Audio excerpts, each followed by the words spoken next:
What's going on, everybody? Cousins and friends and shit. Listen, I just logged on a few minutes early to give people some time to get in or get the notifications because everybody was saying they were not getting the notifications last week um, to join the live. So I kind of logged on early. I checked my settings. Some people just didn't have their fucking notifications turned on and they realized it on their own. Um, I had a good friend of mine. She watches the show all the time, and she called me. She was like, I hadn't been catching the show because I realized I didn't have my notifications turned on. So make sure y'all check y'all notifications. If you are a close cousin, a dear follower, supporter, hey, Ashley Love. Ashley say I'm here. Listen, me too. Uh, fuck, I mean, like I said, I got on early because I know some people probably at that second service at church because they didn't want to get up this morning and go to the first one because they went to the club and the after hours last night. So, there's them big churches that had them 15 services and they have one, in the evening. So they probably be getting out right about now. Or them real saved people that goes to Bible study at 7 o'clock right after they went and praise the Lord at 6 a.m. this morning. That kind of stuff. The ones that's really working on getting themselves into heaven. I'm trying to give everybody some time to get in. And, shit, people doing different things, we just starting out with this 7:15 Sunday show, but, this is the second one of many to come. So people have to get used to it, including myself, shit. I even still got homework and shit to do. So I'm giving everybody some time to get in. Some people just went and picked up their kids from their, baby daddy or whatever, or vice versa. And life is life, and some people just getting off from work. They 9 to 5. So, you got to give people grace and meet them where they are. Cause shit, that's what I feel like y'all do with me when it comes to the show. Y'all been sticking with me for a while, and I haven't really been all that consistent. But listen, there's a new day dawning. And it already has begun. So just follow along. Make sure them notifications on.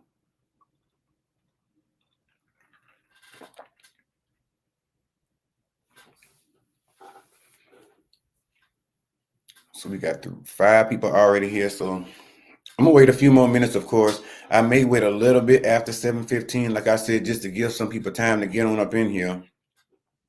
And what I'm drinking tonight, I'm actually still on this Douce and this Coke with this grenadine. That's my cocktail of choice tonight. I had a plethora of other things before I got on here. That's why I got on here kind of early too, to give my own self some motherfucking time to sober up so I can get to these topics and get through them. Cause I'm not, I'm like, yeah, I'm feeling cute. I'm feeling sauced. And just listen. And as I sip, it's gonna only get better. But I gotta be able to make sure I still can read my own fucking handwriting, because I told y'all I'm a man of a particular age, like Wendy saying. I got to write this shit down because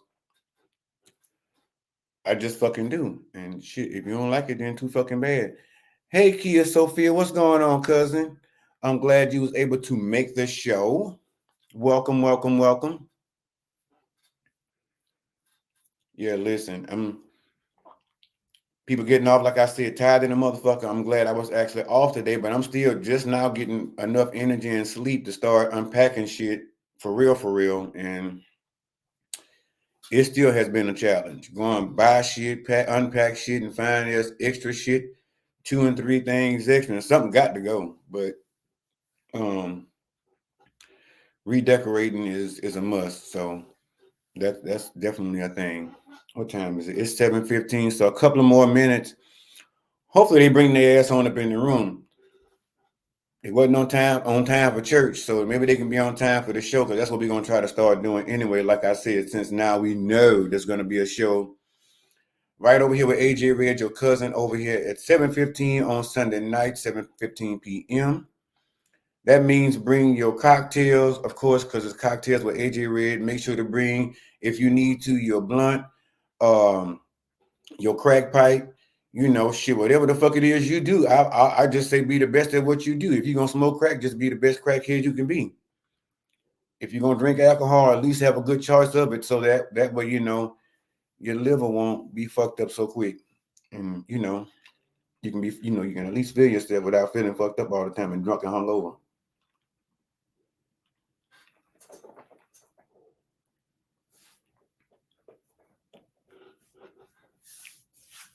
So I've been on 5 minutes and some odd seconds. So I'm gonna give it another minute, then I'm gonna jump right into these topics and shit and get out the way, because I ain't gonna take y'all time all night long, because I know some of us got to go to work in the morning. I know I do. And listen, this shit is tiresome as a motherfucker. And then being in here, there's somebody above us. So I don't know what the fuck is going on upstairs with this lady and them kids. Like, it's a 3-story building, and for convenience sake, I wanted to be on the first floor. So, because anybody trying to climb no fucking 2 and 3 flights, with groceries and all that shit, and every day coming home from a hard day's work is what I was thinking. But I didn't know Bebe's kids, in the Arabic form would be above my head. I don't know what the fuck them kids doing. I don't know if she training them motherfuckers for the Olympics or what the fuck she doing. But I vote that, she cut off all sugars at shit 2-3 o'clock. They wake up at 6 o'clock in the morning with the fuckery, and they run all day long, with the exception of the time that they're at school, which during that time I'm out to work, so I don't really get to hear all that shit, and it probably ain't going on, which is probably the most serene time to be in this motherfucker. But any other time, I feel like she raising Bam Bam and all them other motherfuckers. I feel like it's Lil Bedrock, upstairs. And I keep calling the management and telling them, like, listen, we paying a house note in this motherfucker. I need y'all to go upstairs and let that lady know peace be still. Cut the fucking bullshit. If you got to get some tape and duct tape them motherfuckers to the sofa or whatever you got to do, maintain. But it's not fair that, you let your kids just run rampant and do whatever the fuck they have to do. So word to the wise, if you're living in condos, apartments, whatever it is, I guess you should make sure that ain't nobody living over your motherfucking head, because you just, it's like that man say, life is like a box of chocolates. Same thing. You never know what you're gonna get. So, yeah, she don't care. They not bothering her at all. But in a sense of, if I have a whole big surround sound in this motherfucker and I'm watching, Deadpool versus Wolverine in this bitch, I should have more noise coming from the surround sound, but they overshadow any of that. And it's like, I just want to go up there with a belt and just ask her, do you need me to just go ahead and take care of this? Like that man on Fresh Prince. You're not gonna write something for that. I can prescribe something for that. You can't get him to sit down, I can prescribe something for that. And straight take care of the business for one good time. But anyway, it's 7:19, so I'm gonna go ahead and dive into some of these topics. Like, listen, y'all, if this is your first time over here on the show at all, if you just visiting this motherfucker, go ahead and make this one of your homes over here, at least on Sunday nights at 7:15 p.m. with your boy AJjaered.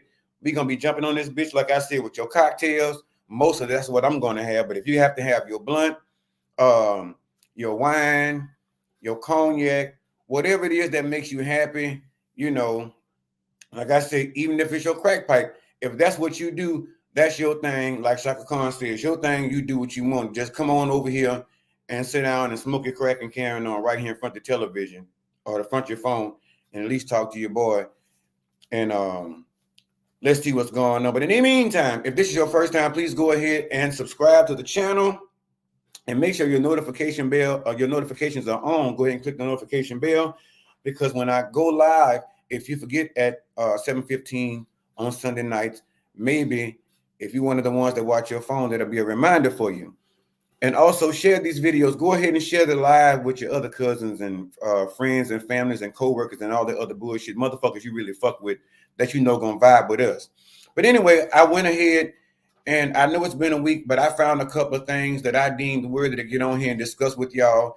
And if y'all like it, rock with me. If not, shit, let me know and find out. Let me know if I need to find some other shit to be covering, right? Because this is live, but I'm still gonna cover the shit I really want to cover. But I want to be inclusive. I want to see what you guys think as well.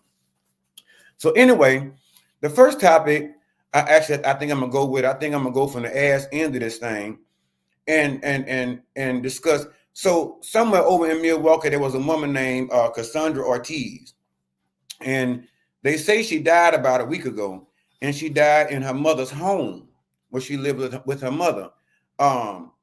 And from what her mother says, she's really upset and angry with first responders and funeral homes. And she's filing report with the attorney's office and all this different stuff because she's very angry that I guess during in the time of need where the young lady, Miss Ortiz, met her demise, first responders were not able to get in to take care of the issue soon enough to help save her life.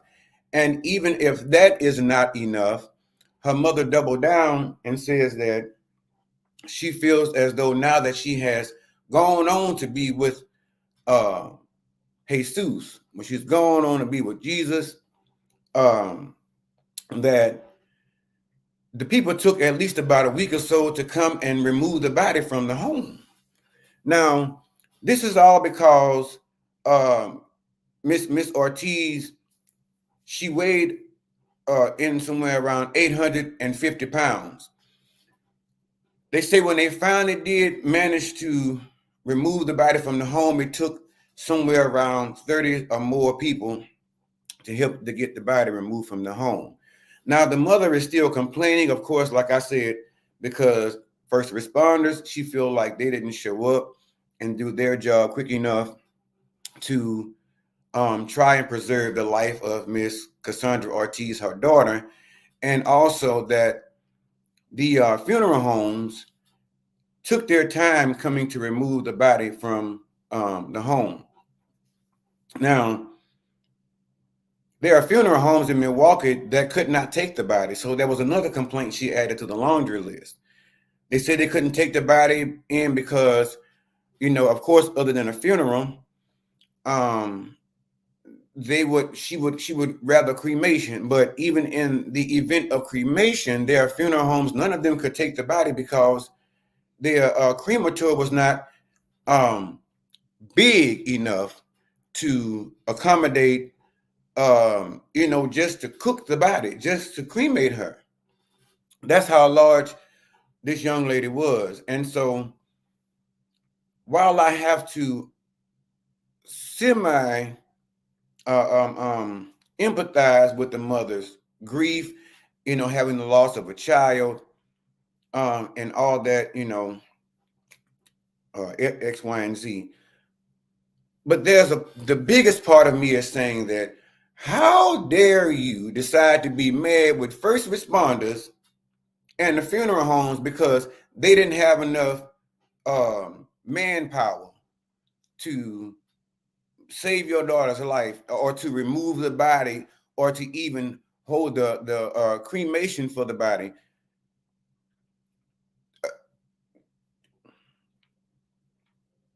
Why didn't you? Because I watch these shows all the time, My 600-Pound Life and all that shit. And listen, I'm not body shaming at all, but in a case like this, when you know what you know, sometimes you can't just cast the blame off on somebody else.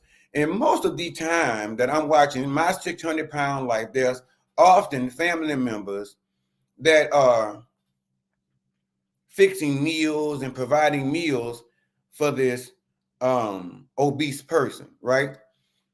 And I'm thinking to myself, I've always said if I had a family member like that, there is no way in the world that I could be your caretaker and you ain't about to lose some weight.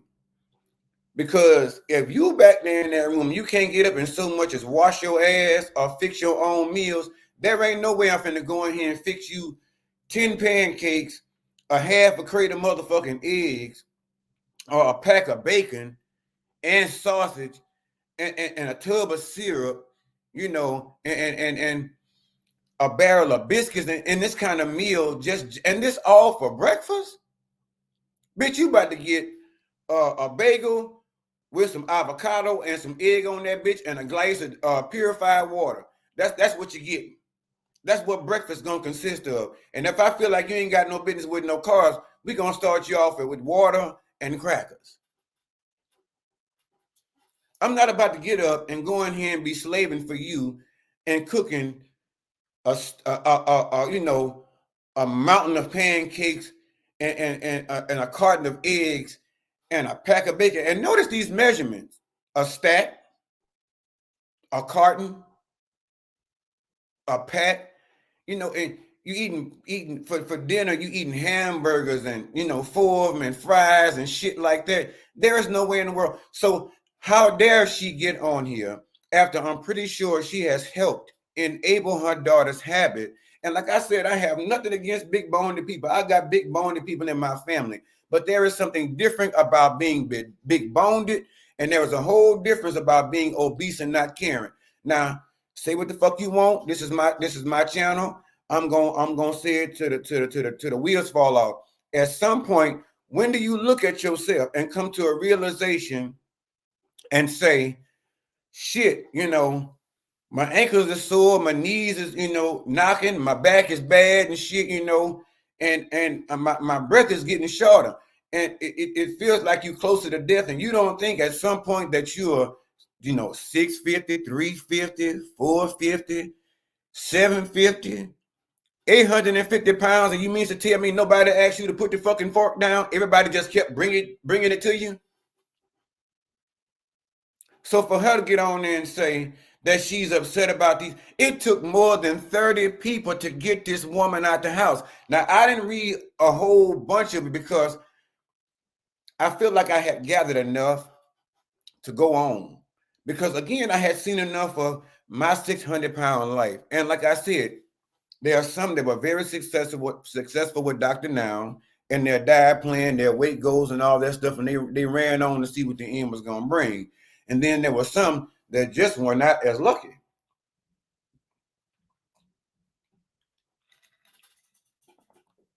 Look, I'm trying to slow down, read the comments.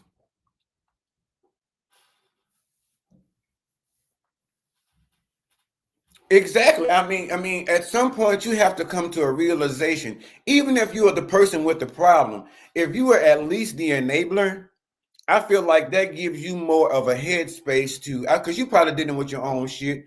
But if you sitting here looking at them, you know, 250, 350, and all of a sudden, you know, you can't even fit in the bed next to their ass. It's a hard time for them. They got to call you every time to help them get up. Like, I'm nobody shaming, but I'm just saying, don't be getting on here complaining about some shit that you helped that woman do. You helped that woman set her big ass up in that back room and eat all that shit, you know, rump rolls, you know, ham sandwiches, pizza, and all that stuff there. You know, Holla was the only one that had the room for all that motherfucking pizza. Cassandra didn't have the room for that. And at some point, you mean to tell me you didn't gift card her a jazzercise class? You know, spin cycling. I mean, fuck a fucking gift certificate to Jenny Craig. You know, something to actually help her in a positive way versus going to the Piggly Wiggly or the Kroger or the Publix or the HEB or Walmart and just buying another rack of ribs and smoking them bitches out. You know what I'm saying? You should not, your meals, I'm pretty sure, should not consist of everything that included the Last Supper for Jesus and the disciplines and all the other folk that was down to the thing. Some folk do okay with Big Back, but Big Back got a limit. If Big Back got you to the point that where you can't walk, but you can talk and actually, you know, place your order down to, you know, at the place in the clown's head or the clown's mouth or some shit, because 9 times out of 10, that's part of the shit you like and eat. I eat some of the same shit myself every once in a blue moon. But I mean, come on. And the people say they didn't have the room for it. You know, they let us sit up in the van for a while because, you know, one place took them. And they let us sit outside in the van now. But they told you after everybody else said they didn't have no freezer big enough, you know, to hold all that in. They, you know, they told it is. And so the one place that did take us, they say, okay, we're gonna work with you. Everybody else has turned you down. We're gonna come get your daughter, and we're gonna do what we can. And then they pretty much too already knew, you know, how to, you know, what they're gonna cremate her in sections or what. That's a lot of person. And so they finally had to have some other funeral home from out of state. I guess that's probably one of the states in the United States that's more accustomed to dealing with corpses that are corpses that are, you know, hugely, you know, abnormally, you know, plus size, plus size.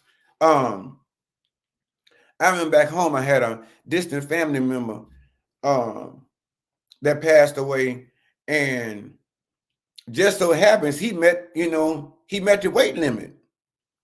He met the weight limit in aspects of he was just big enough where they can handle it. You know, they knew they can hire some more pallbearers, which they didn't do any of that for the funeral because they said it would be too much on everybody's bike. So they didn't do any pallbearers for that funeral. But what they did was they did have a custom built casket that was like a double wide, like they make them trailers. Not that big, but you get where the fuck I'm going with this. A double wide casket, and put him over in there. And shit, you know, after the funeral, I don't know if they got a bobcat to come in there and get him out the church, but everybody went on, and then they brought the body out, the thing, and then just met over there to the church. Listen, I think the mama really should, for her, I think this maybe is her own guilt speaking out, that she's, you know, she's transposing her own guilt off onto other people, and, you know, trying to make them feel bad for not being able to accommodate her daughter's situation. But I feel like, go sit your ass down. You know, them people was doing the best they can. They not used to nobody coming down to their place to they want to pay for no funeral. Cause I'd have charged your ass for every pound she was worth to lay around into my cremating her. Like they charge for the meat down at the deli. We gonna charge you about $1 per meat, per pound of meat. How many pounds of meat we got to cook up in here? All right. That's how we gonna charge your ass. We ain't gonna just charge you no flat fee for no funeral. Because listen, when gonna charge you $1,000 per pound to cook it all. You know, cook it all. Shit. But I mean, at the end of the day, that just again goes to, like I said, being an enabler. And an enabler should have more mind consciousness or self-awareness as to whether or not to enable people. And a lot of motherfuckers like to do it with their kids. So the fact that was her daughter, you know, every time she probably sit back there and cry like they do on the show, saying she hungry, you know what I'm saying? You know, she needs something to eat. But I'm like, Dr. Now be telling me like, shit, bitch, you like you could have missed a couple of meals. You'll be all right. I think you can survive the winter of what you now have stored. That's what I believe. I mean, 850 pounds, that's at least, you know, a year, you know, 15 months worth of, you know, by the time the body start eating itself. So that's a whole lot of food that the body got stored up that they can go ahead and eat off them fat cells real quick. I say at least 12 months. You know, put on a 12-month diet of crackers and water. Shit, she be around this bitch looking like Star Jones in no time. You know what I'm saying? Oprah Winfrey. Or better yet, you know, she get us some Wegovy or some Ozempic. Hey, Wendy, what's going on, cousin? But yeah, get us some Ozempic. Get us some Wegovy or some shit like that. Everybody's into it now. People love them kind of trends and shit. But anyway, let me move on because I don't want nobody hollering about now I got a problem with big people. Because I don't. I said, y'all heard what the fuck I said. I said what I said, and that's all it is to it. What's the next thing? Kirk Frost been over here posting on Instagram and all this different shit, and had a whole video that he posted, and that he was, I guess, acting like he was sort of offended that Rashida's mom, his mother-in-law, that in the past they have never gotten along, to the point y'all seen. Remember that episode where she backed over that motherfucking motorcycle on purpose and killed that bitch in the driveway after he had cheated on Rashida for like the 75th time during that time. But anyway, the video has Rashida's mom actually, I guess the way they're depicting it is she's sitting in Kirk's laps. And he's saying that laps sounds so fucking country. Kirk's lap, and he's saying that she's trying to feel something. And I'm like, well, I mean, okay. On one end, I'm like, mama. I first looked at this video and this caption and was like, that's disrespectful, to your daughter. But at the end, sometimes families joke like that, and the mom really means no harm or whatever, usually kind of a joke. And so, Rashida didn't look at it as anything, because 9 times out of 10, I was about to say, well, Kirk probably didn't hit everything but they're over there in Atlanta. But, and also I'm trying to figure out why he has such a problem with that old lady trying to back up on it and just see what it feels like. I mean, give her a cheap thrill. Go ahead and, tickle it a little bit, and go and get it hard, and let her go and back up on it and feel it one time real quick, and then push her off. That'll give her a little thrill. Now, it ain't doing a whole lot for her. And the only reason I say that for Kirk is because, he letting all them other women over there, get them between his legs and see what it feels like and what's up in betwixt there and how eyes feeling. For everybody, for all them other women, he over there in Atlanta singing, giving them something they can feel. He over there letting all them other ladies feel on his dank-a-lane. And Rashida know all about it. He done did it so many times. I just heard recently they was talking about he had an outside child with some woman or some shit. When all these years I thought they were good. And not to mention, word on the street over there on Love and Hip Hop Atlanta, he over there trying to get Jasmine Blue to come over there and feel on it for a little sexual,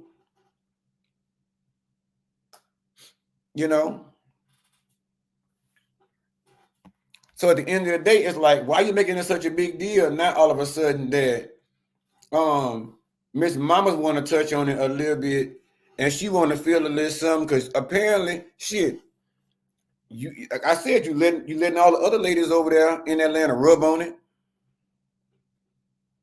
She said not the current trying to get into his mother-in-law's drawers. I mean, she figured after all this time, he giving everybody else some ding-a-ling. She figured she probably ain't had none in so long. She probably ain't bought one of them little toys that Candy Birds got over there. So she probably figuring, shit, since he just giving out to everybody else, and Rashida don't mind, maybe she don't mind if I get a little taste. I don't know. It is Atlanta.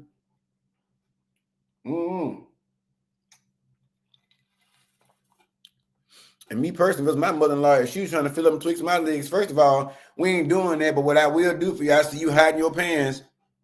And I feel like, listen, if you feel like that, we can't find you no boyfriend or nothing, I go right now and then get you one of them toys from the Cindy's or the Adam from Eve's store and bring it right on over that to you for Christmas or your birthday, or just as an out of the blue gift to make you feel like one of the girls, or some shit like that. Let me go get you a toy. Because it seemed like mama, her little cooch was on fire. Shit, them old things be hot too. Listen, don't think them old charcuteries don't get hot too. Y'all seen them old Oldsmobiles, them old Buicks, when the radiator be kind of busted, but they be running all kinds of hot and shit, and steam be coming up under the engine. That's because they need some attention. Shit. They need some maintenance. That's why it's busted and hot and steaming out from up under there. So mama's probably steaming all up in them old linen pants, all up under them old crop, or what they call them old them dang culottes. He probably was so much steam come out from under that. I bet she got up off that old leather sofa, and they probably had one of them old wet charcuterie marks on that sofa that mama hadn't left because she had got just that high. Thinking about by the time she had backed up and met her goal and felt heaven on Kirk, yeah, she was getting wet just thinking about that. So y'all be sitting up there acting like, just because women get to be a particular age, they not thinking about no sex. That's a bullshit motherfucking lie. Lies. And Rashida ought to be trying to hook her mama up with one of them old ass men over there in Atlanta, and just make sure that he ain't doing no other shit. You know, to be giving her no other shit. So if y'all know what I mean. But anyway, yeah, Kirk ought to not have too much of an issue. You know, he haven't shown in the past that he had too much of an issue letting the ladies go up betwixt his legs and see what he's working with up in there and test it out, even test driving and all that. But at the end of the day, I don't understand. I can't understand like how like people know that this one person has been had by so many people, yet they still want them. Like they've been ran through, like Kirk have been run through like a old fucking go-kart racetrack by the women. I mean, he probably doesn't think he's been run through because he probably wears it as a badge of honor as to the number of women that he's been with, you know, in the biblical sense. So he probably sees that as a good thing out in the public to everyone, or in the sight of everyone, with the exception of those who view him as, you know, being Rashida's husband, as supposed to being faithful and doing what a husband is supposed to do, which is not run around and stick your thermometer up in all the turkeys and the meats and carrying on to see, you know, how well done they are. Because, and listen, I want to have a side conversation with y'all. I don't know how many of y'all out there got grandchildren and stuff. Or, you know, children that, you know, you can't explain things to, but particularly grandkids. I think I'm really talking to the grandparents, like the ones that are probably in my era or a little bit above me in that era, because I'm really not old enough to be a grandparent, but some people I know that are my age are actually grandparents, and there's nothing wrong with that. But I just want to talk to y'all. If you're not really that grandparent that's hip, that grandparent that is really up on the time, that grandparent that I don't want to say that cool grandparent, but because, you know, there's different versions of that. But, you know, if you're not sure of what you're telling them, you may want to research, go on the Google. You may want to call somebody, you know, not Tyrone, but call somebody that knows something about the topic in which you're about to discuss with your grandbaby, and find out what's the what's and what's the haps. And I know I'm probably gonna hear so much shit behind this when this person sees this live, but I'm definitely not gonna say her name. I really don't want to say who it was, but the shit was so fucking funny that I had a family member call me and say, you know, I had the damnedest conversation with my grandchild the other day, and I found out that I was, you know, completely wrong. And I was like, well, what happened? You know, tell me. Well, I was trying to, you know, I was having a sex talk, and I was explaining to them, you know, about, you know, STDs and stuff like that. And they particularly named the one.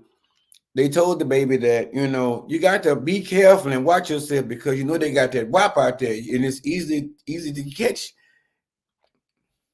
It's easy to catch that, you know, that WAP is going around out there. And they were talking to a female grandchild, and I had to ask again, like, wait, what did you tell them to be aware of? Now, mind you, this is one of the things that I specialize in, you know, in my daily work.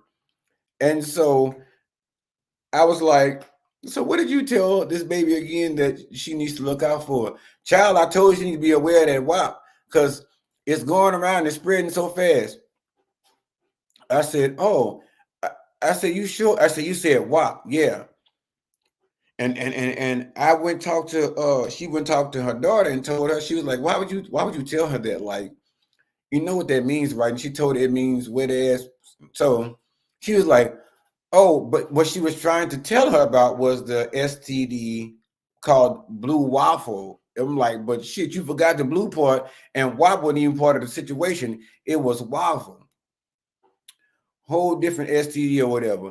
So she calls me and tells me about the whole thing. Me personally, I just found the shit particularly hilarious.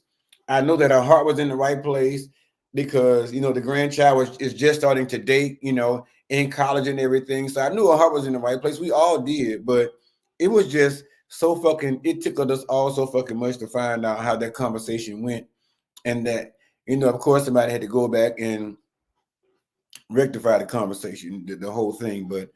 And the child already pretty much knew what WAP was. And like, it's funny how you try to tell them certain shit and they can teach you a whole lot more than you can teach them. So that was just funny as fuck to me.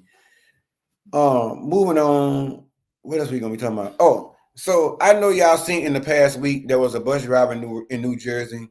He was caught on camera beating the shit out of one of the passengers on the bus. The passenger was a male passenger. The driver was a male. Um, and pretty much from the whole story was basically there was a verbal altercation that had taken place between the driver and this particular passenger, and the passenger, uh, for some reason or another, I don't know. God bless his little heart, because listen, the way that bus driver drugged and smothered and covered his ass in punches, it was a shame. But I don't know what in his mind or his spirit or his thought process thought that it would be okay to take a loogie and hawk on this bus driver. Listen, let me tell you something. Public service workers, a lot of them, some of them are not really that pleasant already. You know what I'm saying? They're going through their own personal shit, and for some reason they end up getting them jobs. I don't know why them kind of folks always end up with them kind of jobs that ain't got the best disposition in the first place. But then you have some that actually come there just to do their job, collect their motherfucking check, and go the fuck home. You know what I'm saying? But to be in public service and to work with sometimes the public, with people, and to have someone, it's one thing to have a verbal altercation with me, but to decide to make up in your mind and take your bodily fluids and spit on me, that is one of the ultimate signs of disrespect. I found out from my grandmother and them back in the days. She said during her time growing up, if a man told somebody to kiss their ass, 9 times out of 10, they probably ended up killing them or some shit like that. So, I can only imagine the spitterization of a situation during that time. Because if you told a motherfucker to kiss your ass, you know what I'm saying, and they killed you behind that, I can only imagine what they would probably do to you during that time if you spit on them or spit in their face. When I watched the video, the crazy part about it is my heart went out to the passenger, because the passenger looked like he was this young guy. He looked like, he would have taken on this bus driver with no problem. But I don't know. I guess it's just something about pent up energy. And it looks like that bus driver hadn't been through so much already. It seemed like his wife wasn't cooking the way she used to at home. She talked shit to him all the time. She probably was taking his money for the last 30 years. And he probably knew she was cheating on him with the deacon down at the church and all kind of stuff. He probably going to the same church and sending this money over there. Do you know what that can do to a man? His pride is already fucked up. Now, I'm not saying this is what happened to this man, but you have to imagine the frame of mind of the person that thrashes an ass the way that bus driver did that man. Because he slammed him up and down and all over that bus like a cartoon character. I actually at some point felt empathy, sympathy, and remorse. I felt honestly horrible for the passenger the way that bus driver beat the shit out of him. I couldn't sit up here and say that it wasn't warranted because again, you don't reserve the right to spit on an individual. I've had that done to me before, and it did not go well.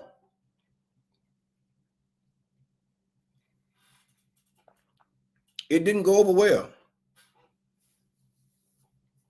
I would tell y'all a story, but I don't want to invoke no ideas of violence on here. But I've been spat on before, and let me just tell you, somewhere after the fact, I had to go and take anger management classes. But at the end of the day, there is nothing. There's pretty much no class you're going to really send me to that is going to allow me to sit here and say that a person can spit in my face and I'm just gonna numb your heart and gekio, numb your heart and gekio, numb your heart and gekio. Oh Holy Ghost, precious Father, oh Biblioshi, oh Shekinah glory. No, I'm calling on the God of war. You gonna spit in my face? Are you out of your fucking mind? There is no way. Again, I don't condone violence, but that's why you should not do things like that. I'm not saying the driver was absolutely, totally right for thrashing his ass the way he did, but I'm not going to say he was wrong. I'm not going to say he was absolutely, totally wrong. But for the children out there, and I told you I don't let y'all children watch this shit because sometimes there's part of me that decides to be very blunt and real, and sometimes it just comes out. But for the children, if you end up getting hold of this material, don't do that. Don't thrash somebody's ass like that. Or if they spit on you, little girl, little boy, don't do that. But for you adults, you know what it is. Now, word on the street is both of them were arrested, but very shortly the bus driver was back out on the street. Now, whether he's been able to keep his job, I do not know those details. That was not in the story when I read it. If you know, drop a comment in the comment section. But I looked it up a couple of times. I could not find where he was able to keep his job or where he was terminated. Now, me personally, if I would say for the publicity, but I'm that boss. I would ride it out with you. I would fight for his job. And if he had an attorney, I don't know if they took his union money. I don't know what that entailed. But I do honestly believe that the bus driver was also a victim in this case. And I think that if he actually gets fired by his job, I think that he should actually sue that bus line. I think he should sue the city. Why? Because at the end of the day, that is a hostile work environment. I don't know how the law goes, but I'm just thinking to myself, I didn't go to school for law. But I'm just thinking to myself, that's a hostile work environment. You're in danger. These bus drivers don't have people out there watching their backs. I know here where I am, I don't take public transportation, but I've seen the stories on the news. I've heard the stories from other people where there are people that are homeless. And I have nothing against the homeless, but some of them are mentally ill. And some of them are on there with knives or threatening other lives of people and things of that nature. The only thing on those trains, they can't do that because the conductor has a locked door. And I figure it should be the same for the bus driver. It's still not safe for all of the passengers that are on there, but at least as an employee, you are safe from those that choose to act out or be verbally abusive. There's not much they can do at some point if you are locked away like the transit, the conductors are on the trains. But physical abuse is physical assaults are more or less likely to take place because you have them in a secure spot to where no one could really endanger their lives. If y'all remember the movie Speed, the first time they had the shit was on the bus and had all those people's lives in danger because motherfuckers put a bomb on there and shit like that. Well, with a bomb, the circumstances they had, all you can do is pretty much what they did. But in the case of a situation like that driver, what if that man attacked that driver while he was actually driving the people on the bus? That is now become a safety hazard to not just the driver and the fucking Looney Tune that decided to attack the driver, but now it's a safe hazard for all of those people that they have on there as passengers. Now, not only uh, increasing the chance of loss of life if something was to happen, which now, of course, increases the opportunity for more litigation and chances of litigation from the family members of those who were actually present on that bus and also the driver. And chances are, if you have a really grimy family or money hungry family, you're gonna have the family of the same crazy motherfucker that attacked the driver and caused the crash, the deadly crash. Their family is gonna start trying to file charges, saying that the bus line is so. It's just so much that is at play. But I really feel like that there should, because this is not the first incident we've seen where a bus driver was actually put at risk or jumped on or some shit. That man that punched that girl and knocked that wig to the back of the bus, he got fired. He lost his job. But at the same time, there is so much that you deal with people in the public, and you prepare for only so much. And after COVID and everything, the mental capacity of people here in America that are dealing with the public and some of those in the public, it's just not meeting. It's not matching. So ergo, now you have a lot of innocent people losing their lives. Some innocent people, to some would say, to the tune of, oh, well, at least you just lost your job. They didn't put you in jail. But I mean, shit, now that's your livelihood gone, maybe again, even his pension, he was probably just in his last year of retirement and about to pay his house off, and him and his wife had a payment plan set up to go down there to Jamaica. For y'all that don't speak stupid, going down there to Jamaica for him and his wife's retirement, because she probably retired shit long before him. She probably was, a housewife for some years in a library, or she worked down there at the insurance agency taking payments or some shit, or she worked at Marbella, because he didn't look all that young. So she probably retired from Bell South, one of them motherfuckers. So that doesn't make it good for that driver, and it does not make it safe. So in that, I still mostly side with the driver, because in the end, along with that driver and his safety comes the passengers in which he's responsible for when that vehicle is in operation.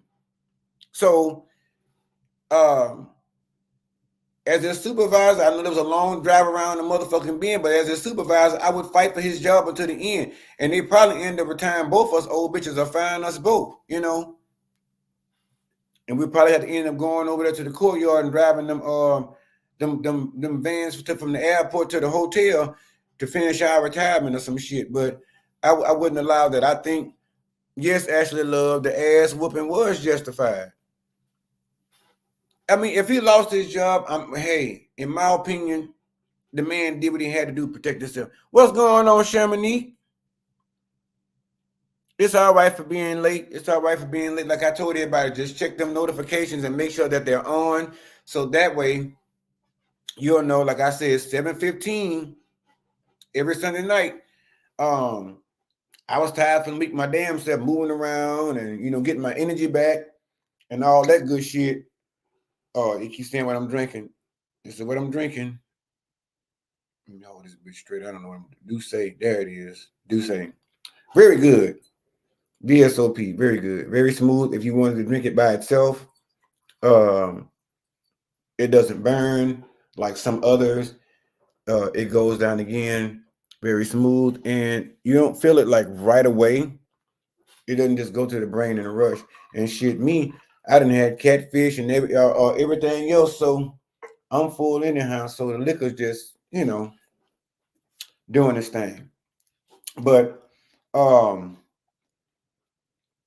what else on here? So did y'all see what Juvenile? Y'all remember the rapper Juvenile? He hadn't done a whole lot here lately. But Juvenile was very good. One of my most favorite CDs by Juvenile was I think, if I'm right, was 400 Degrees. That was one of the that was my favorite CD as far as a rap CD. I think in the history, one of my favorite CDs in the history of rap. Um, but Juvenile showed us that he was on American Airlines on a flight with he and his wife, and they were headed. I don't know where the fuck they was going, but I'm sure he still got money. So he was going somewhere, and he and his wife were in first class, and so the stewardess came over and was basically telling Juvenile that he had to be removed from his seat in first class, and that his wife was like, well, what do you mean moving him? And it was a bunch of commotion that went on in the video. And the stewardess kept saying that he had to go. And so the wife finally said, well, fuck that. Sometimes my bitch, I was sticking up for my man too, bitch. What the fuck you mean you taking him and not me? If you're gonna bump him down, bitch, we both getting bumped down. And matter of fact, ain't neither one of us getting bumped down, bitch, because we paid for first class. But the wife asked, why is he being bumped to coach? And I'm allowed to stay here when we both pay for these seats. This is his seat. And so they were kind of pinning it on it being a racial thing. Now, I know what a lot of people are going to say, but let me finish the story. If you watch the shit, it was people of non-melanated status that I saw, right? It was, they were harassing him to the point to where he decided, he and his wife, like, fuck that, we all not finna separate us. If you're gonna take him, you're gonna take me. And better yet, like I said, we paid our money. So he decided to do the more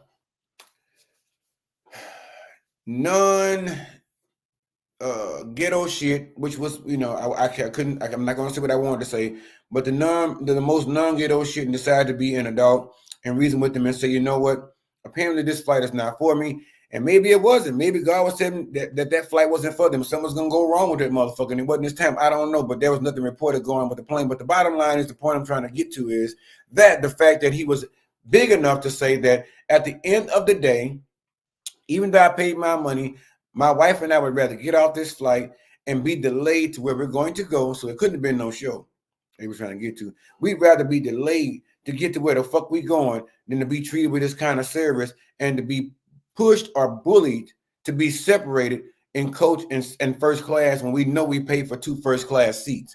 And if I'm able to show it to you, bitch, that I paid for this first class seat, and you should have your fucking roster and know where I belong and what my name is and that I paid to be here, you should have enough sense to back the fuck off. But I'm glad he pulled the bigger card and decided to exit the plane, he and his wife, and get their luggage and move on.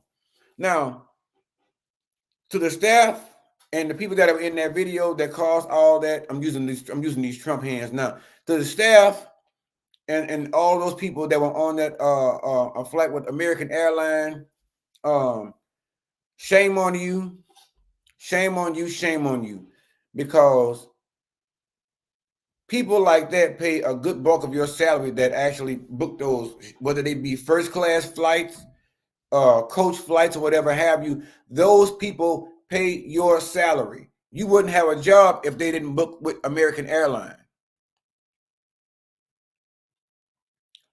And there's a lot of these airlines, that's including that ghetto ass motherfucker over that Soul Plane, Frontier. Them people are horrible over there. Well, I'm glad Juvenile didn't act a fool too, because you're down there from New Orleans. Louisiana, we just don't mind sometimes. Some of us really have matured, and we get to a point where we realize, if you ever been behind a door, that ain't got no doorknob on your side, anytime on that side, you really should awaken some shit in you that make you really want to make a change in your life. And some of us have been down that road at some point in our life. We don't want to ever do that again. So that brings about a change. And I believe, again, with him, and that comes with wisdom. And wisdom comes with change. And so, no, we can't really fly in peace. He said, I'm a celebrity. I know I should have no problem whether you know me or not. And you should be okay with me being where I am and being able to show you that I paid for this first class seat. And not only that, he went through showing a lot of his past flight history and the itinerary, showing that he always pretty much books first class flights, he and his wife. And he says, I'm no stranger to first class flights. I mean, of course he's not, because fuck, he's Juvenile. And some people may not be that relevant in their time, but as for anybody that's of course from Louisiana, 80s babies, 90s babies, Juvenile, because he was hot in the 90s on the rap scene.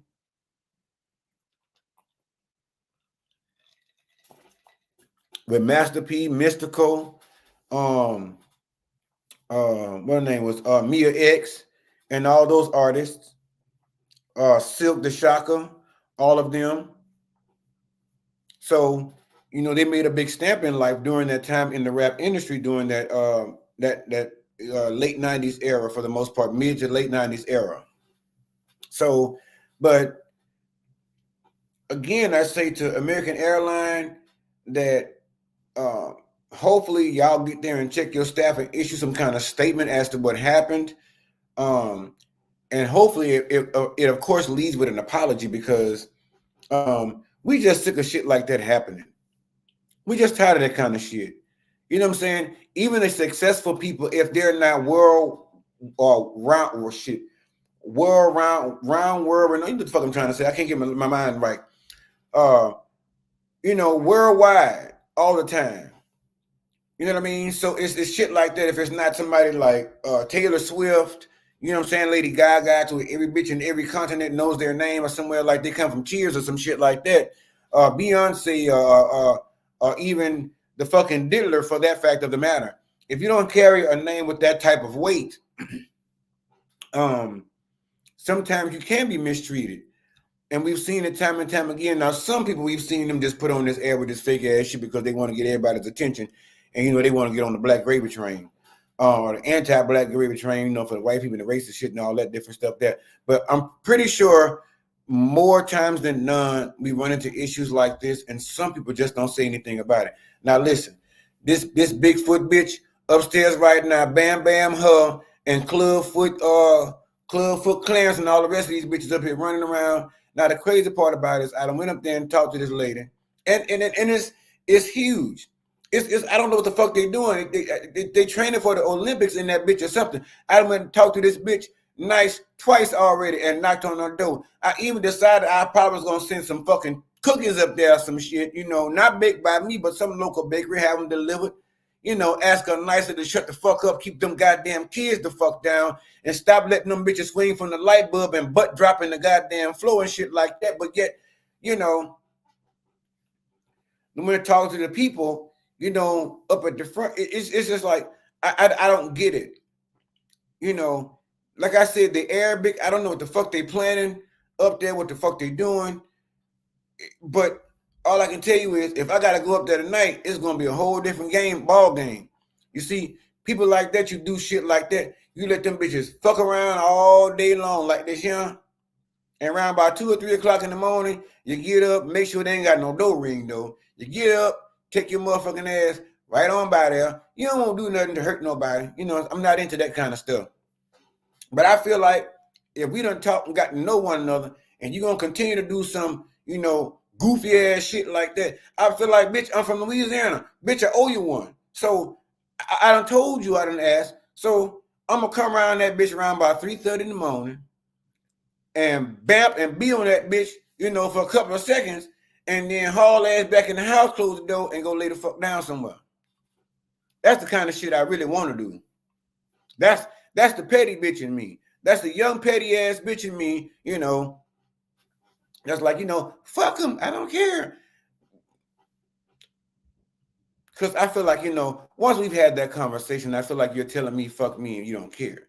So at some point, me as a Sagittarius, I feel like maybe for me, it's not the nice me you want to see. Maybe it's the real, bitch, or the real devil incarnate side that you really want to see. So apparently you're brewing that up. But anyway, let me get back to the other shit, because I'm tired of talking about the fucking Flintstones.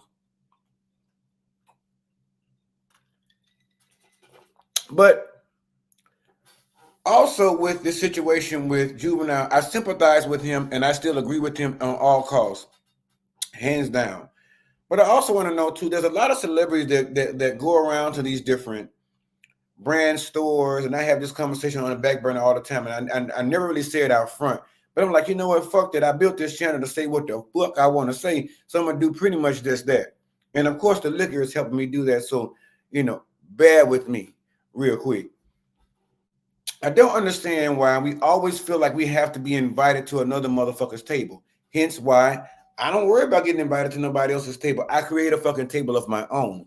And the reason I say things like that is because we've seen other black comedians, actors, artists, musicians, all across the board that complain about Fendi or complain about one of these high-end luxury stores that have treated them badly and wouldn't allow them in, or didn't know their name or something. They knew your fucking name. These airlines, these restaurants, places like that, we always get up and complain about them not allowing us to come and sit at their shit because they made it popular. You are continuing to help make it popular and make it be what it is, or becoming to be what it be, by of course putting them on spot, just to say that you were able to buy that bag, or to say that you're a celebrity, and how dare they not allow you in because everybody should know you. But the bottom line is, I feel like after all that, we've seen decades and centuries of them mistreating us when we've always wanted to just belong. And sometimes just want to be a part of, but mostly just belong. And we've always seen them, disrespect us most times, turn us away and tell us we're not good enough. So I'm trying to figure out when is there going to become a point that all of these celebrities that complain about this shit, just so that, is it just so you can get the side of the public people's opinion to say that, oh, how dare they know better, and so now they can just gift you with a whole bunch of shit because now they feel bad and don't want to be deemed a racist ass company, so they run the risk of everybody not using their product anymore, or that stigma. I'm gonna go up and cuss this bitch out.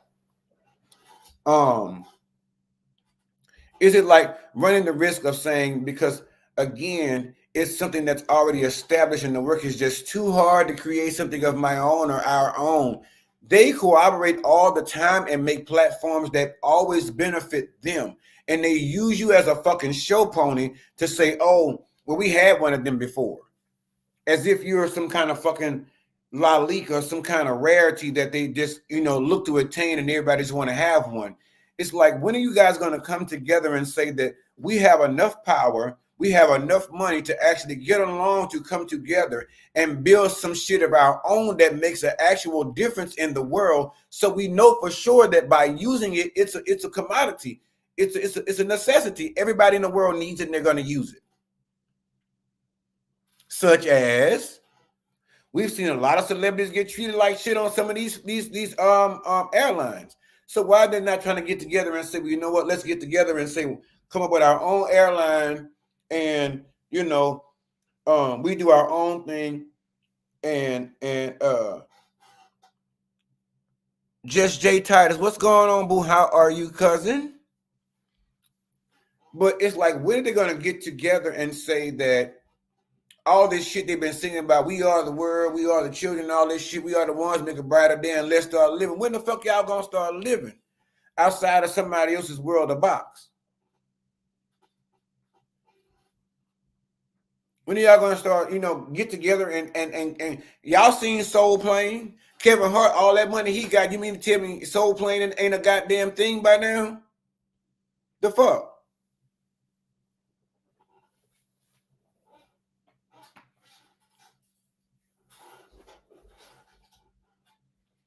Baby, she already been pretty much ready for Phil. We gonna take care of that shit at a later date, but I just threw that in because I was listening to that bullshit, but we'll get on to that at another time. But fuck that.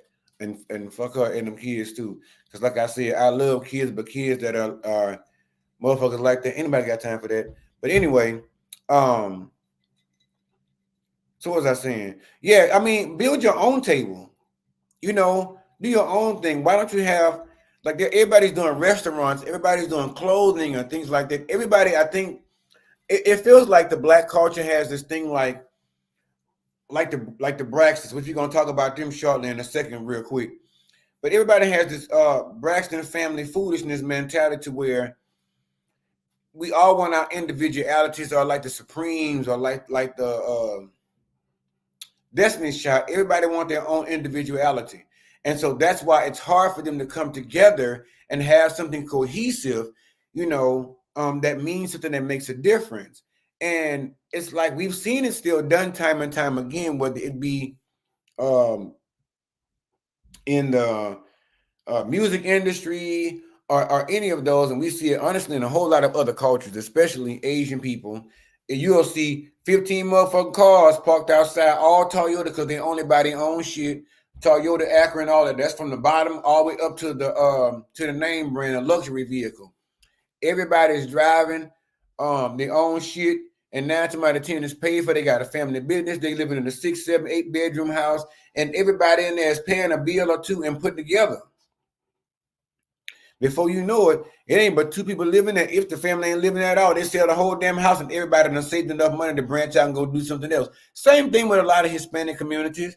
It's mostly always the blacks that feel like we can't be in the same. Motherfucker drink the last little bit of Kool-Aid. It's got to call the police to the house. Anybody fuck with their Cocoa Puffs or their Hawaiian Punch, because don't do that kind of shit.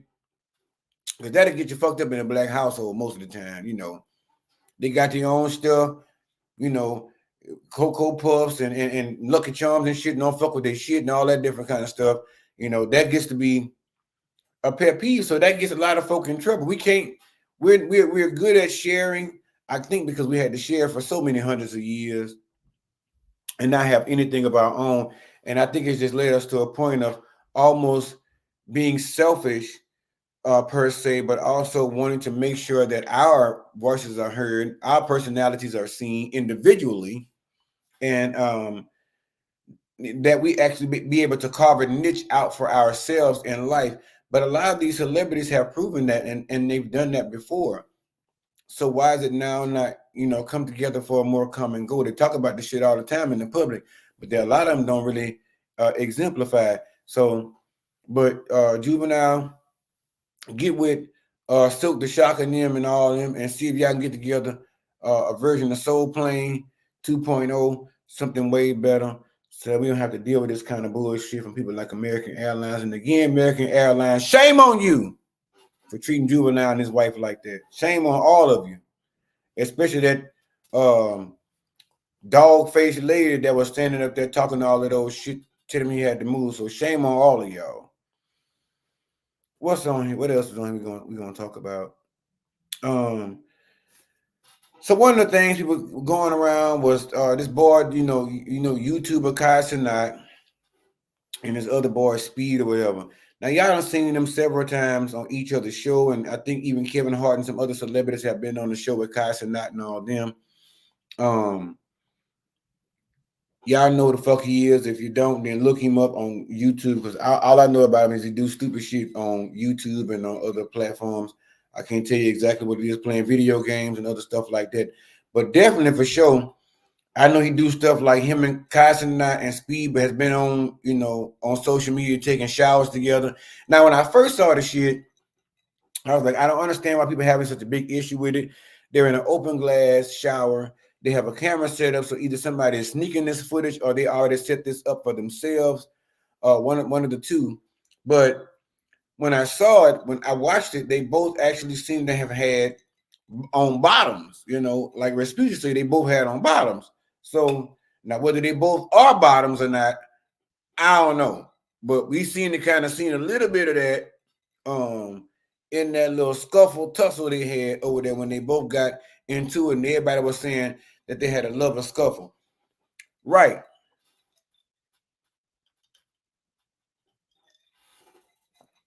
I came on here to second down and double that motion. Because listen, I'm telling you like this here. It's almost not feeling like at some point in life, there ain't too many more straight folk left out there. It seemed like they all done been recruited by us gays. We pretty much got the rest of the planet in submission.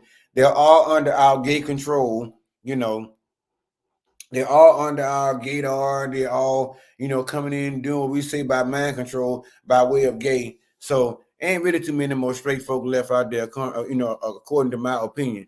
That's from what I see. So it's easy for me to sit up here and say, per the situation or what we see before us when it comes to Kai Cenat and speed as to how they move. That little thing they was doing when it was arguing something, it seemed like to me they had went out to to maybe a little game time or a little bar or something. They had a couple of drinks, and it felt like during that point, it felt like it felt like they was probably arguing over who was supposed to be the bottom that night. You know what I'm saying? That's kind of what I was getting. They were just arguing like no bitch, you said tonight is your night. We had it marked on the calendar, and the calendars just didn't show they didn't show the same story because these guys come up with this thing called bromance and all this other shit. I'm like, okay, your bromance basically is just another way of you saying you in love with your best friend or your homeboy or whatever. It's kind of the long segued. That was a short version, but the long segued version is presented by August Alsina while he over there on that interview with Nick Cannon and the rest of the men when they asked him, about his love for a man. And Akbar said it's some nasty shit that's against the will of God while she would have been a nasty ass tribe-bitten whore in her own right. And that's just my opinion. But if you ask me, it seems like there's Kai Cenat and Speed to me are just having some kind of bromance or love affair.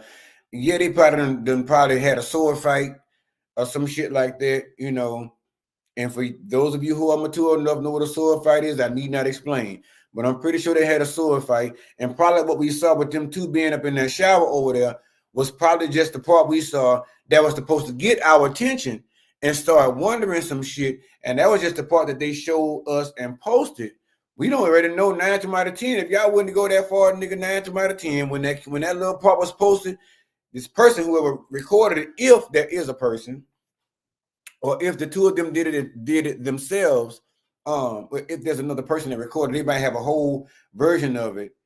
Or if they recorded themselves, one of them may have the whole version of it, a whole different mad day. But I'm pretty sure if y'all was bold enough to sit up there and get up in that shower and record that shit with the two of y'all up in that shower with your drawers on, just to open our minds, to give us a peek at what's really going on. I'm pretty sure when that camera went off or at somewhere later, y'all took them drawers off and still showered and probably did a whole lot more than that. So y'all too close to sit up here and say y'all doing that kind of shit, because y'all not showing no brotherly love. Y'all showing what they call, straight niggas try to call bromance. But who knows? If you're doing some other nasty ass shit. So that bromance shit, watch that, ladies. Keep your eyes open. I ain't saying he gay, but watch that shit. But them two, there's some funny bunny bullshit going on between the two of them. Some funny honey bunny bullshit going on between them two. Because every time you see them, they having some kind of comedic gay interaction or some shit like that on camera, and then put it out there. And like I said, every little bit is just like a little peek to open your mind. Just like everything else in life you see on television. These kids are doing the same shit. So I agree with the mass majority, and I do agree with 9 times out of 10. Yes, it was a lover's quarrel and a lover's scuffle. The two of them is probably over there knocking boots like they do over here at the goddamn rodeo in Texas over here during the fucking springtime. Knocking boots like H-Town, if you ask my opinion. Shit. Anyway, moving on to my last and final thing, is I've been on here an hour and 13 minutes. Now look, I only been on here an hour and 13 minutes. And I'm not your pastor. I'm just your cousin, your friend, your next door neighbor. I can't even say my coworker, but anyway, y'all see that cash app running across there. If it's feeling good to you, or you're feeling in your heart, your soul, hopefully not down in your nether regions, because I ain't got no business down there, and I listen. But if you feel like it ain't no requirement, but it's just a question. If you feel like you're going to hit that cash app button, donate a little something, that'll help for the cause, to help pay for this, all this equipment. Because look, all this stuff, you go down and get them credit cards, you put that stuff on your credit card, you get the you got to pay that shit off. So I got a whole bunch of shit, So listen, but it's for the greater good. But if you feel it in your heart or any of your other body parts, go ahead down to that cash app right there. Let's see it's going across the screen. Go down there and send a donation of your choice. And me, I'm not a choicy motherfucker. So whatever you send would be greatly appreciated and help go on the payment plan for all this equipment going in the background. It's paid for, but listen, Discover still wants their money. So with that being said, if you feel it in your heart, go ahead, no, for real, and go ahead and send some. If not, still stick around and make sure you show up for future shows, and still share, like, and subscribe to the page, because that is very important. All right, so on to the last topic of the night. So I thought about actually bringing this one as like one of my weekly shows to actually film, because I feel like I miss y'all for a whole week. There's a big gap in there. I think y'all be missing me because I'm not be missing y'all. So I don't know if the feeling is mutual. But anyway, that week passes by, sometimes quickly, sometimes slowly. And I don't want you to forget about me because I won't forget about you guys. So a lot of the time I do think about incorporating another show, at least recording, so that you guys will have something to remember me by, of course, during the week. And that'll kind of get you in the mood to remember that at 7:15 on Sundays, it's going to be Cocktails with AJjaered. And I want you guys to show up. So I'm trying to make sure to give little lead-ins to make sure you guys know that is now a standing show at 7:15 on Sunday night.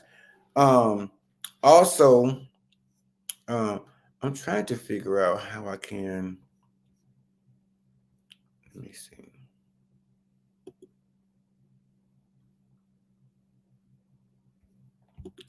Okay, got it right.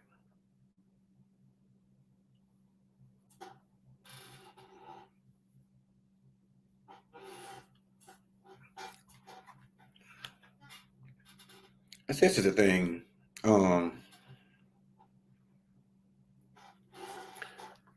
Like, I just mentioned stuff to y'all, and y'all just go with it. Ashley Darnell, she be the first one always to that cash shall be dinging off by the time I can finish my next comment, or by the time I can finish even mentioning the cash app. Ashley then already send something over up in here. So listen, shout out to Ashley Darnell. Listen, thank you so much, cousin. I appreciate you. There's others on here, but I'm trying to shoot. Well, there's a few on there. But anyway, I don't know if y'all just logging in, logging out, or what the fuck y'all doing. Y'all just trying to check it out before y'all go to bed or whatever. But no, I appreciate y'all already getting into the habit of the business of sending those cash apps. Thank y'all so much. Listen, those payments gonna go towards that Discover card. Anyway, so last topic of the night, so I can wrap it up. It's already 8:30. Well, my time. So I thought about incorporating the Braxton Family Foolishness. Now, listen, I'm not sure about it, but anyway, I'm gonna throw it in tonight, and I'll make that decision somewhere along the way, and it'll be all right. But so I've managed to watch the first three episodes. I watched actually the third episode from this most recent Friday, about a couple of hours ago, to be able to tie in and make sure I'm not missing anything major. And I wasn't.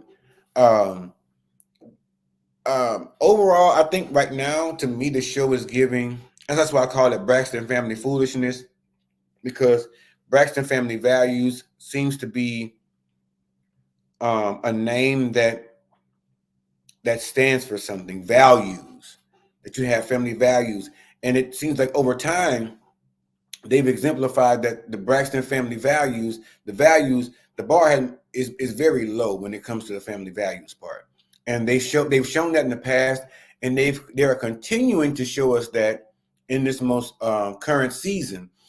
And the reason I say that is because, one, I actually kind of did a poll, and like I said, my good friend and faithful watcher, like the first one, faithful watcher Ina, I was talking to her about it, and I was like, I've been thinking about covering it. I don't know, like, if it's interesting enough, or are people really watching anymore? I know it's just not coming back.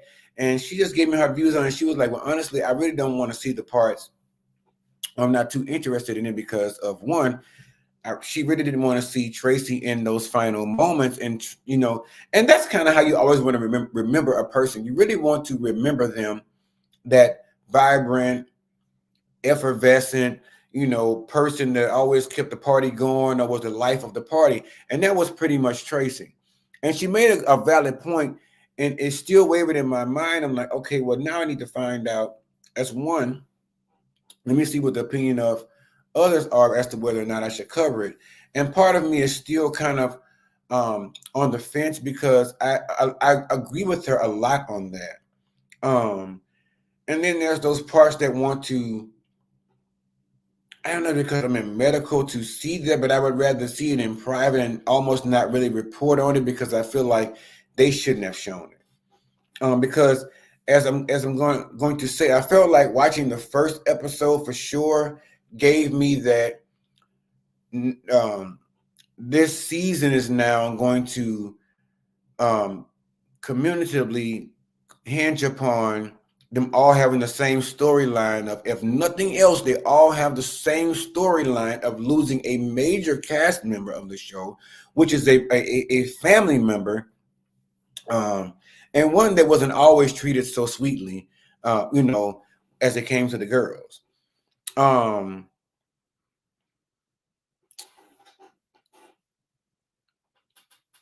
I felt like that definitely, if nothing else, gave everybody, including Miss Evelyn, all the way down to the husband, and I haven't seen them being present on the show at all because I'm pretty sure they may or may not have invited him back to the show at some point to be in any episodes. I don't know, but the son is there, the father is there, Miss Evelyn is of course present, and the girls.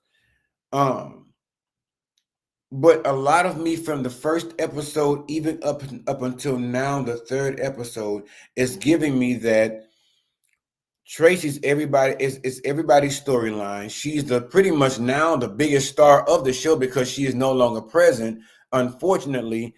And it's kind of like they're riding off her back to make sure that reviews to come in. It's like making money off of, I really didn't want to say it, but it feels like they're making money off or capitalizing off of Tracy's demise. I really feel like when I watched that first season, because that's all they showed, like mostly the whole thing has been pivoted towards that.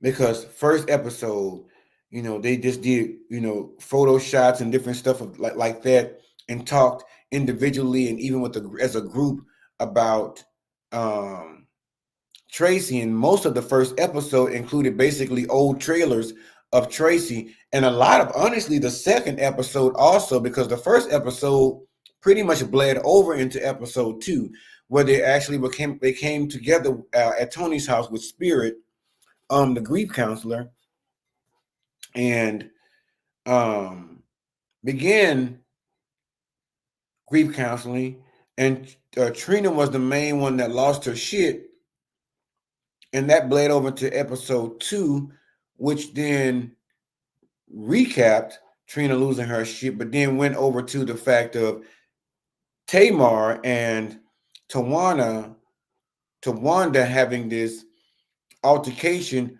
over yet another goofy ass conversation or another goofy ass, insignificant ass issue, which then led to Lil Kev being arrested on camera doing the grief counseling with Miss Spirit. And I know that's not that lady's real name. I want to see her birth certificate. Because, bitch, your mama ain't name, Spirit.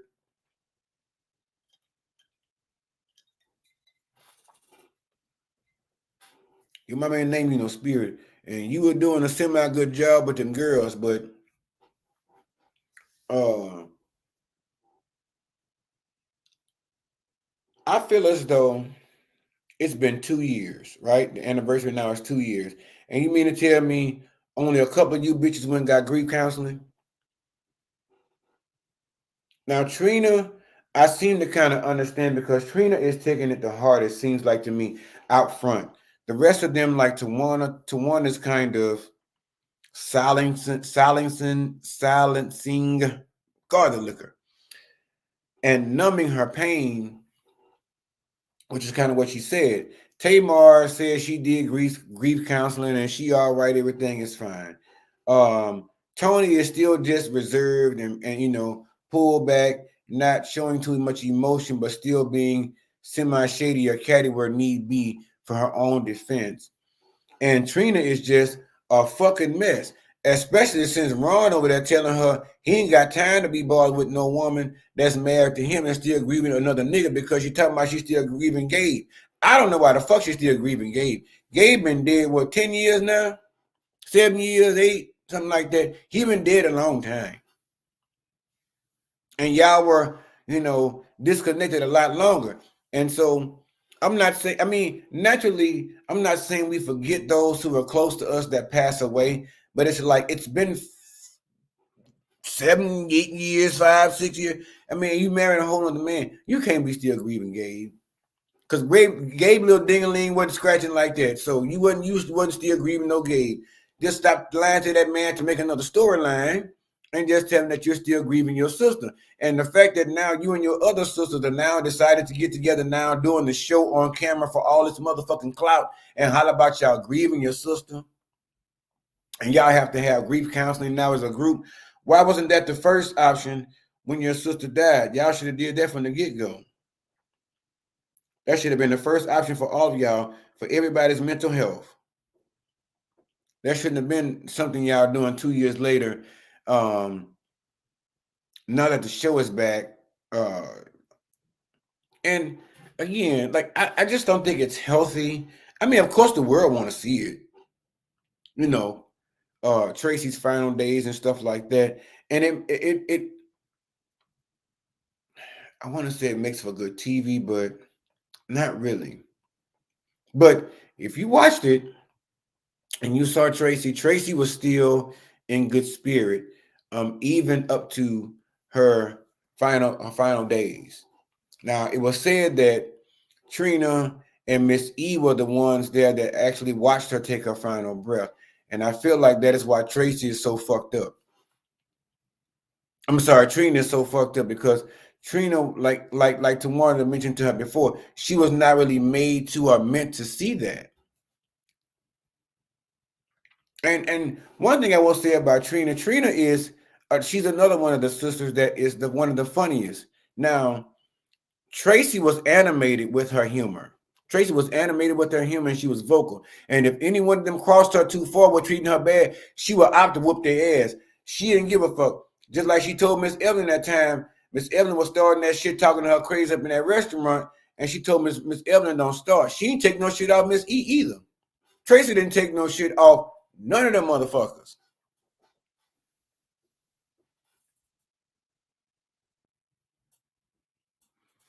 Somebody said, Ashley said, what was the video about with Tracy's husband? He posted a video on Instagram.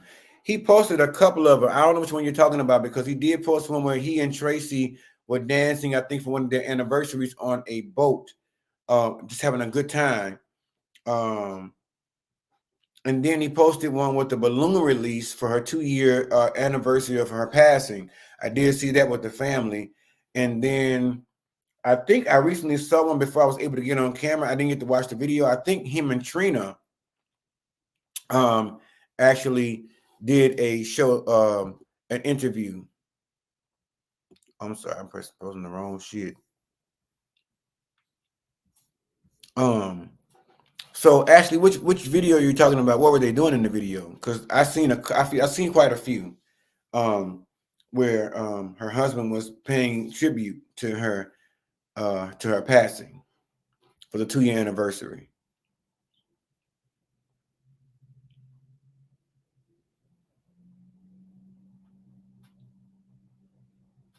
But in the meantime, I'm going to keep talking. But Ashley, tell me which video you're talking about. In the meantime, like I said, it just, again, it speaks volumes as to me what they're doing. I feel like during the time that they were, because they were saying, I remember Tamar doing this video saying, this interview saying that they should be as big as the Kardashians. I do agree. As Black females, I think she did the interview with Carlos King. I do feel like they're more iconic. I do feel like the Braxtons are more iconic. I do feel like, of course, off the back of Toni Braxton, the other girls had their own individuality, and I can tell you, when Tracy did her single and all that stuff, I bought it. I bought it because Tracy still had all of them had a unique gift. Now, Tawanda, you know, she may not be that girl for singing. Shit. I mean, come on now, Toni is. I chose to let him know. Y'all know Toni, you know.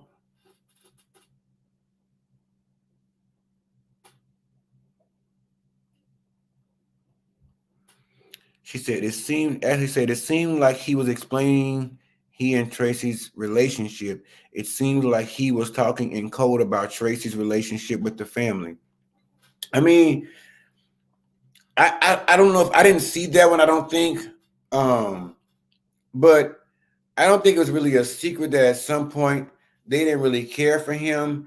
And there was some beef that was kind of brewing. That wasn't so big, but it was a known thing. Again, that Tracy was not treated always equal to the other girls or treated fairly all the time.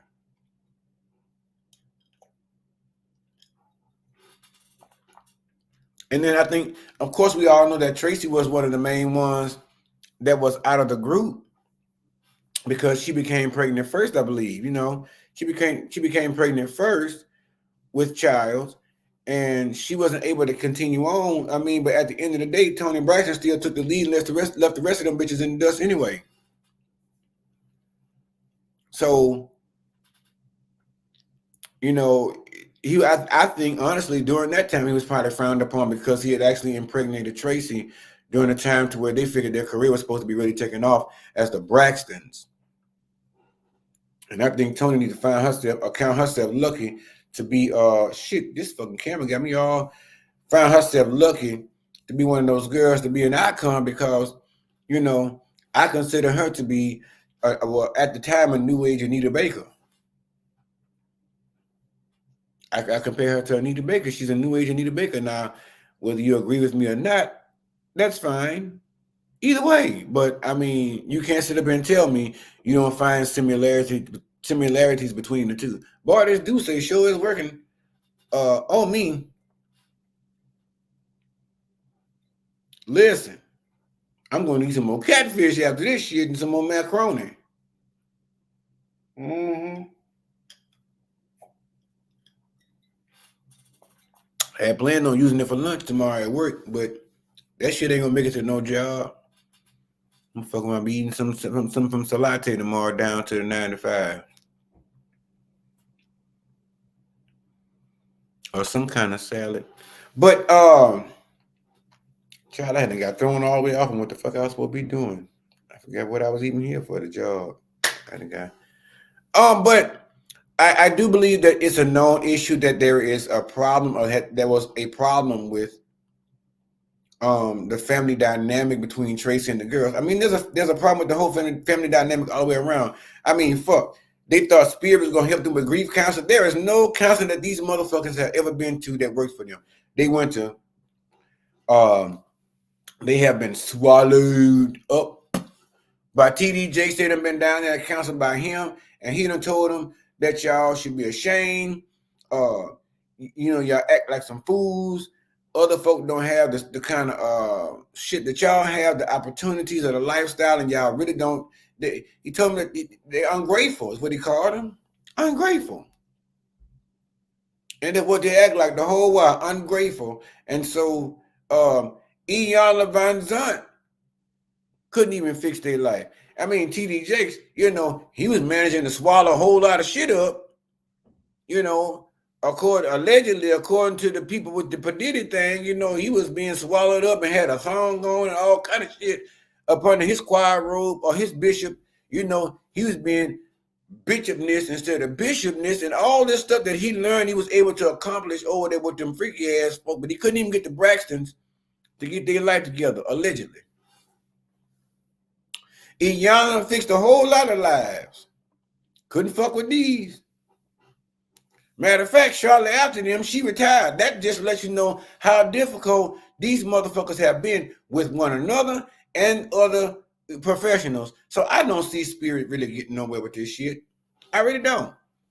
And like I said, it's been 2 years now. Now you bitches are going to grief counseling. This girl, Trina, say she been setting up, going to bed, sleeping, being up all night long, wrestling with the Spirit and the Holy Ghost and deities and you know the thing and the stuff going on. She be up all night long eating popcorn and riblets and corned beef, roast beef, all kind of stuff, eating pizza and carrying on and drinking wine and looking kind of shit all night long, and she don't go to bed until daybreak. You know, um, yeah, something wrong. Iyanla couldn't help them people, and Spirit thinks she about to, you know, oh, biblioshi, whimsical, bamboozle the people ass and get all this stuff done. She can pull that hair back as many times as she want to. It ain't gonna make no difference. She can keep pulling that shit back. You ain't gonna be able to help these people by the end of the day, by the end of the season, whimsical. I mean spiritual. I mean, what the woman name? Spirit guy, spirit ghost. Some idiots. It seemed. Yeah. What I forgot the woman name. Spirit guy. Some shit. I done told y'all the woman name. Fucking forgot. My God. But anyway, I really see them as, and the poor nephew. I would have thought, oh, that's her name, Spirit. Shit, thank you, because I was like, shit, Spirit Guide, Rainbow Room, Hawkeye. I don't know, fuck. I mean, they called Jesus a whole bunch of names, the Messiah, and El Shaddai, and Elohim, and all them other names. You know what I'm saying? And then Spirit, I couldn't even get it all together. Shit. But anyway, I really feel like this season is very monumental because again, there's a loss of life unexpectedly with Tracy, and I feel like they feel like they know they gained so much to recoup financially and even in the space of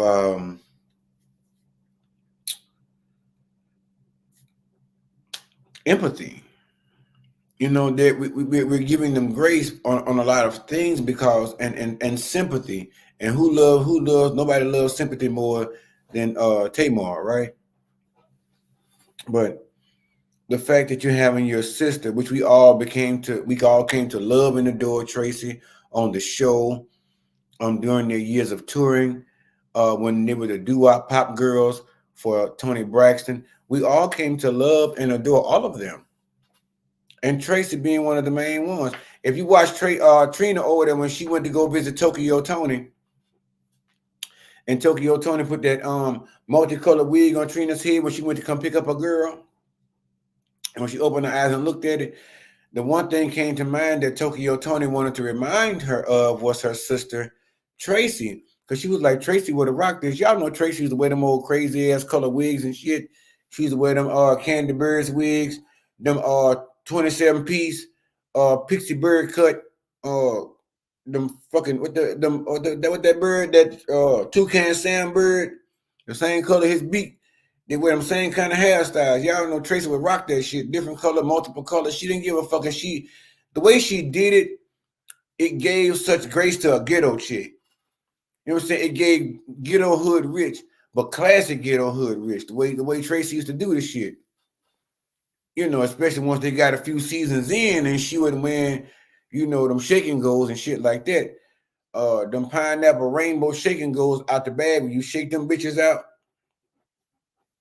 And then cup that bitch up on your head before you get in the choir stand on Sunday morning after you've been down there to the after hours at the hole in the wall with that sweet and low daddy you was fucking with that you found up in that bitch. Because chances are these days you ain't really find no sugar daddies. Them bitches either mostly equal or sweet and lows. They got diabetes. They can't be no sugar daddies. Sugar daddy kill them. They got to be sweet and low daddies or equal. or Splendor, that is. You go out there and find you a fucking good old forever Splendor. One of the ones already got his AARP card. He get them 50-cent coffees at that bitch, going down there to the diner and shit, to Denny's. But you eat good when you with one of them senior citizens. Mm-hmm. But no, um, Tracy was a good part of the life of the party, and I think a lot of the time connecting with the energy of like Trina, and sometimes when they all were on good vibration, on positive vibration, it made a good thing for them all. But the problem was when Tracy didn't agree with the fuck they said. Tracy was on my man for 30 plus years. Now, whatever she did with that man and took from that man, it was her own business. She didn't find it enough to kill him or really divorce him, but I think they were separated by the time she died. I do believe they were separated, but he did play a role in taking care of her in her final days. We do know that. I think they were separated. I'm not sure about this, so I don't want to really speak on it, but allegedly they were separated, but I don't think they were ever divorced.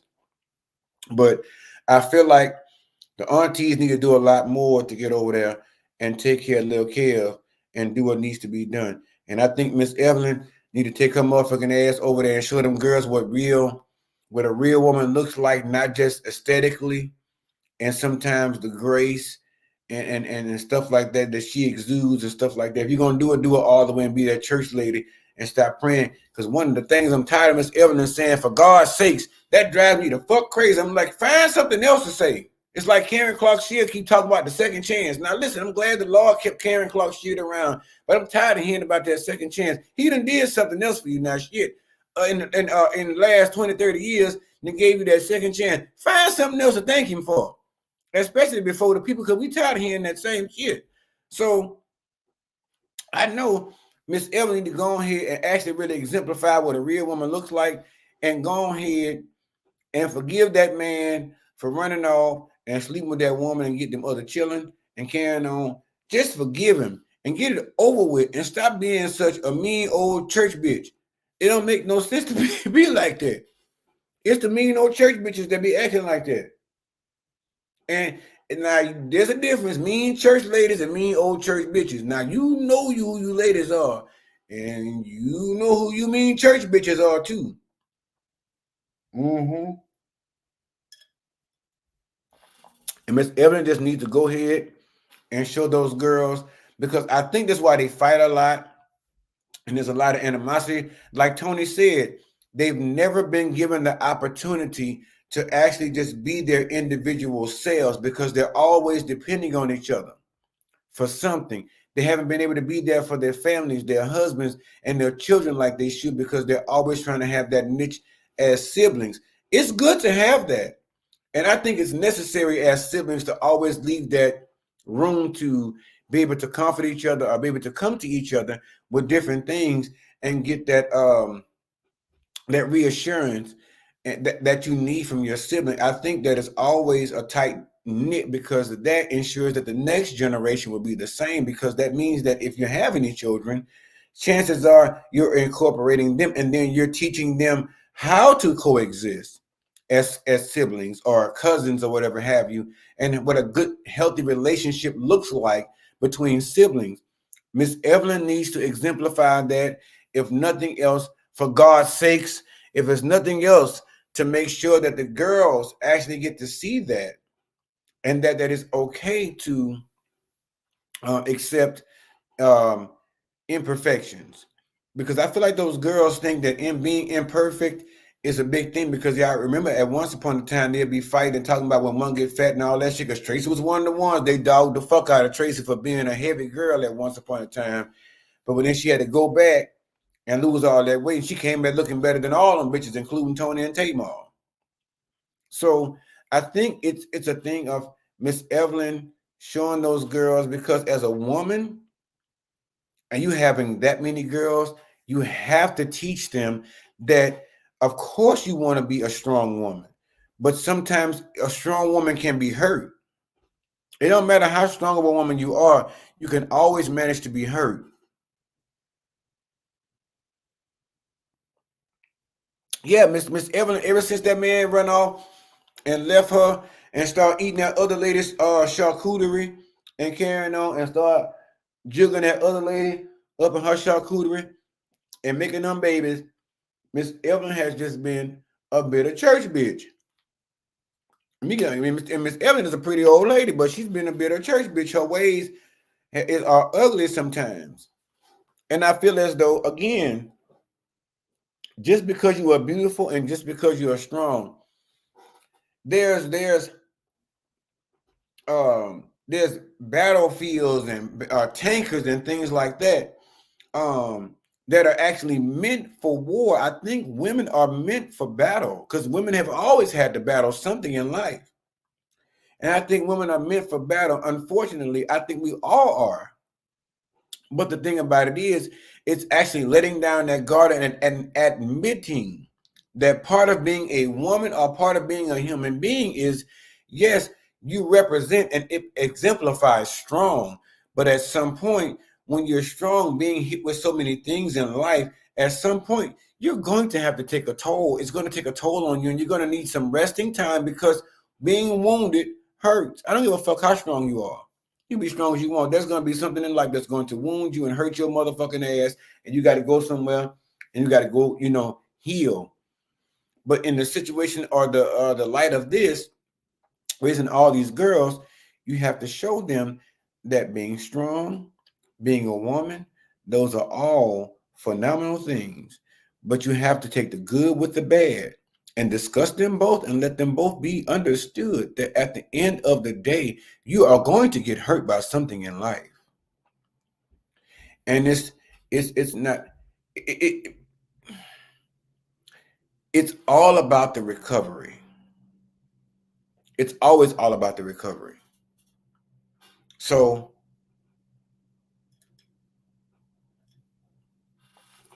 until they really undergo some real therapy and Miss E stop having them tantrums with them girls when she get pissed off when they act unladylike with one another and act have all this sibling rivalry and all this stuff going on. I think she needs to admit to herself that she is part of the problem, and talk to those girls and let them know that it's life is life and it's okay to be wounded.